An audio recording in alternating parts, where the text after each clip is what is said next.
254. The excellence of charity. Presence of God, make me understand, O Lord, the preeminence of charity, that I may apply myself to it with all my heart. Meditation 1. The three theological virtues, having God for their immediate object, are superior to the moral virtues which are directed to the government of our conduct, but among the three theological virtues, charity holds the primacy. It holds the primacy because, being inseparable from grace, it is the constitutive and indispensable element of our supernatural life. Where there is no charity there is neither grace nor life, but only death. He that loveth not, abideth in death, and contrariwise, he that abideth in charity, abideth in God, and God in him. 1 John 3, 14:4, 16. Faith and hope can subsist in a soul which has lost grace, but charity cannot. It is so vital that it cannot coexist with the death that is caused by sin. Furthermore, it is so vital that it is imperishable and will remain unchanged for all eternity. In heaven, faith and hope will cease, because they bear with them some imperfection. Faith makes us know God without giving us the vision of Him, and hope lets us hope in Him, without giving us possession of Him. Hence, when that which is perfect is come, that is, the beatific vision, these two virtues will have no further reason for existing. However, it is not the same with charity, which implies no imperfection, since by it we love God, either in the obscurity of faith or in the clarity of vision, and therefore St. Paul says, "Charity never falleth away." Here on earth, to adhere to God, these three remain: faith, hope, and charity, but the greatest of these is charity. 1 Cor 13, 8.13.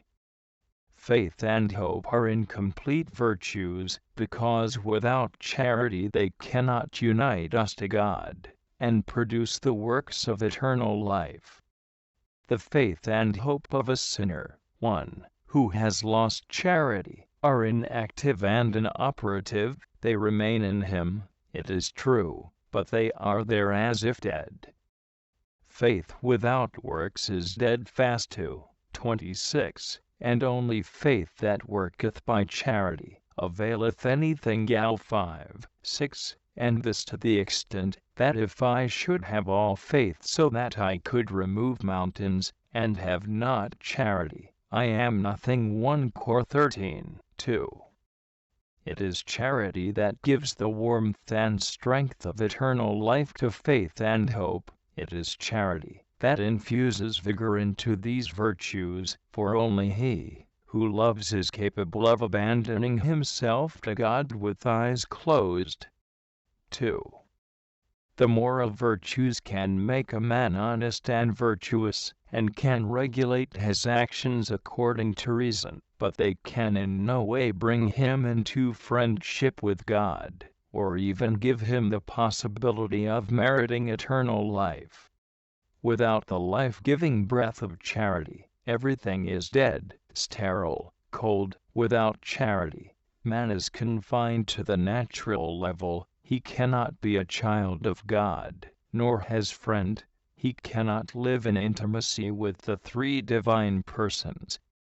Charity is the principle, root, source, and measure of our supernatural life. The more we love, the more the life of grace increases in us, and the more we live in God. We know that we have passed from death to life, because we love. 1 John 3:14. It is a truly impressive thought. The greatest and most beautiful works, such as the apostolate, works of beneficence, and even martyrdom, are of no value without charity. If I should distribute all my goods, to feed the poor, and if I should deliver my body to be burned, and have not charity, it profiteth me nothing. 1 Cor 13:3.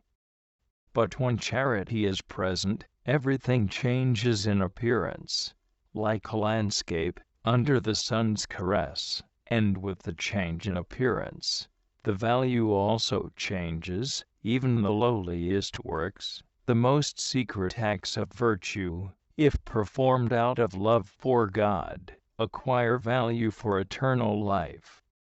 This is the miracle worked by charity, which St. Thomas calls with good reason, the form and mother of all the virtues. It is love alone which gives value to all things, says St. Teresa, and the most needful thing is that it be so great that nothing can hinder its operation. 5. All this enables us to understand that charity is truly the greatest and the first commandment, on which the whole law depends.